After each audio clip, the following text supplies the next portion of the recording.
Le chef militaire était en train d'inspecter des armes quand il aperçut l'un de ses subordonnés en train de draguer. Il leva aussitôt son pistolet et pressa la détente. Why'd you do that? What did you say? Victor retrouva instantanément son sang-froid. Now you're gonna have to buy it. It's a used gun. How can I sell a used gun? Le chef militaire, impressionné par son courage, décida de lui acheter 50 000 AK-47 ainsi que 30 chars TE-72. Les deux hommes scellèrent l'accord d'une poignée de main. Cette transaction propulsa Victor au rang de plus grand fournisseur d'armes au monde, avec une fortune estimée à 6 milliards de livres sterling et une flotte de 50 avions militaires privés. Il sillonnait quotidiennement les zones de conflit du globe, écoulant l'arsenal soviétique en Afrique, en Amérique latine et au Moyen-Orient. Pourtant, avant de devenir le premier trafiquant d'armes de la planète, il n'était qu'un sans-abri errant dans les rues américaines, survivant grâce aux allocations sociales. Tout changea à ses 25 ans, lorsqu'il assista à une fusillade entre gangs dans un restaurant. En ramassant une douille sur le sol, Victor eut soudain une révélation, le commerce des armes représentait une opportunité commerciale gigantesque. Il commença à vendre des armes au marché noir. Pour sa première transaction, Victor était extrêmement nerveux. Afin de paraître plus professionnel, il étudia minutieusement le manuel de la mitraillette. Dès l'arrivée de l'acheteur, il se lança dans une présentation détaillée. Grâce à ses connaissances techniques, Victor réussit sa première vente. Encouragé par ce succès, il recruta immédiatement son frère pour développer l'affaire. Une occasion en or se présenta bientôt. Lors d'une exposition d'armement à Berlin, ils rencontrèrent Weiss, le plus grand marchand d'armes de l'époque. Victor tenta d'engager la conversation, mais Weiss les méprisa ouvertement et les humilia devant tout le monde. Sans autre choix, Victor continua ses affaires clandestines jusqu'au jour où il apprit par la télévision que les troupes américaines, attaquées au Liban, avaient évacué d'urgence la région, abandonnant des piles de fusils automatiques M16 vendus à 5 $ le kilo. Victor acheta immédiatement 5000 kilos et affréta un cargo pour transporter ses armes en Libye. Malheureusement, à peine en mer, ils croisèrent une patrouille maritime internationale.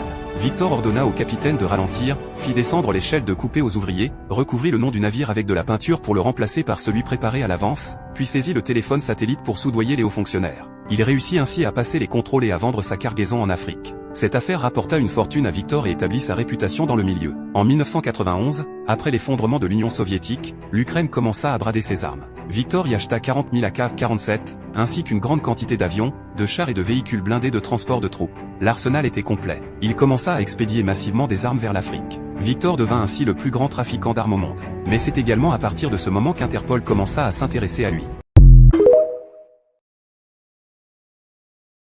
Il est enfermé dans un bracelet de fer. La rumeur dit qu'il a tué 73 personnes à main nue. Jason est enfermé dans une cage. Même les gardes le traitaient avec prudence, pas seulement les prisonniers. Mais ce jour-là, un homme encore plus terrible est apparu. Son nom est Johnny, ancien capitaine de l'équipe de football. On dit qu'il est assez fort pour faire sauter une voiture en un coup de pied. Cependant, la superstar a fini en prison pour avoir truqué le match. Les prisonniers le méprisaient et l'insultaient comme un traître sans honneur. L'un d'eux l'a frappé au rein avec une matraque et lui a assigné le travail le plus sale de la prison, nettoyer les excréments des autres détenus. Le directeur de la prison a décidé de former une équipe de football et a invité Johnny comme entraîneur. Mais Johnny refusa catégoriquement. Il a ordonné aux gardes de battre Johnny puis de le mettre à l'isolement. Alors qu'il méditait dans l'obscurité, certains prisonniers donnèrent une idée à Johnny. Former une équipe de prisonniers pour contrer les gardes. L'idée a fonctionné. Le directeur a approuvé. Cette nuit-là, alors que Johnny se préparait à faire sa lessive, il a été attaqué par deux prisonniers, les hommes du chef du gang, qui ont essayé de lui arracher les yeux. Heureusement, un garde est arrivé à temps. Johnny cache rapidement son couteau avec une serviette, affirmant que sa blessure a été causée par le rasage. Il a couvert les assaillants et n'a rien dit. La loyauté de Johnny a impressionné le chef du gang et lui a même prêté ses hommes. Cela résout le problème du joueur. Mais ils ont encore besoin d'un gardien de but. Johnny a déjà quelqu'un dans la tête.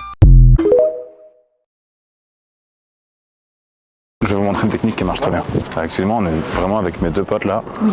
Et ce qu'on pourrait vous proposer, c'est voilà, une petite expérience spirituelle, très intéressante, qui s'appelle un plan 1 à 4.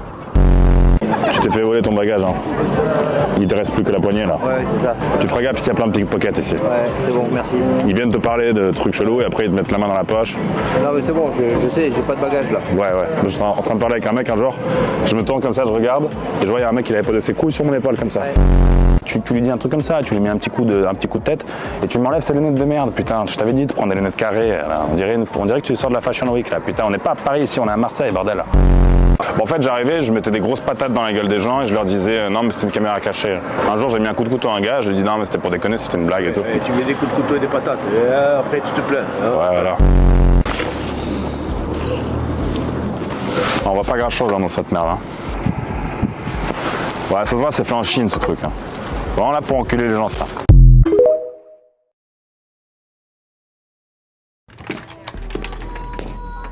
You've got 5 seconds to hand me your drawer. Okay. 1, 2, 3, 4. Yes. I really need a package. Ce braqueur est complètement fou furieux. Juste pour voler la petite monnaie d'un supermarché, il a abattu 2 innocents. Après avoir détruit les caméras de surveillance, il est parti comme si de rien n'était. Mais ce n'était pas fini. Il s'en est ensuite pris à 2 voleurs. Terrifiés, ces derniers n'ont eu d'autre choix que de suivre ses instructions, mettre les pare-soleils et rassembler tout l'argent dans une seule poche. Mais le braqueur ne les a pas épargnés pour autant, et tout ce qu'il a fait n'avait qu'un seul but ultime: acheter ce fourgon blindé. Pour tester la résistance balistique du véhicule, il a tiré plusieurs balles d'affilée. Le pare-brise n'a montré aucune trace d'impact. Même les pneus étaient pleins. Le capot était également renforcé d'une épaisse plaque d'acier. Il a remis l'argent volé au vendeur et a conclu la transaction sans problème. Peu après, l'opération a commencé. Un groupe de braqueurs lourdement armés a fait irruption dans la banque, leur disant de ne faire aucun geste brusque, sinon ce serait la mort assurée. Ils ont ensuite tendu une corde à la caissière, lui ordonnant d'attacher les mains de tout le monde. La femme n'a eu d'autre choix que d'obéir. Mais au moment où elle attachait son collègue chauve, celui-ci lui a fait signe d'envoyer un mail d'alerte. La femme a refusé d'un signe de tête, mais le chauve insistait pour envoyer le mail. Elle a voulu l'en empêcher, mais il était trop tard.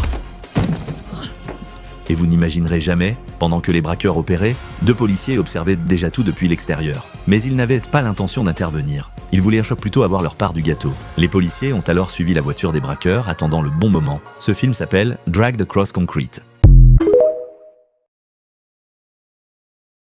Un soldat américain a saisi un lance-roquettes soviétique et a tiré sur un véhicule blindé. La roquette a touché la cible en plein sur le côté, mais elle n'a laissé qu'un petit creux sur l'armure. Les officiers supérieurs ont applaudi avec enthousiasme. Ils ont annoncé que le test de blindage du char M2 était une réussite. Étrangement, personne n'a osé s'approcher pour vérifier. Le major Burton, chargé de superviser le test, a senti quelque chose de louche. Il s'apprêtait à examiner le char de plus près. Mais un général l'a stoppé net. Prétexte: le projectile et le char devaient encore être sécurisés. Il devait attendre au moins 3 heures.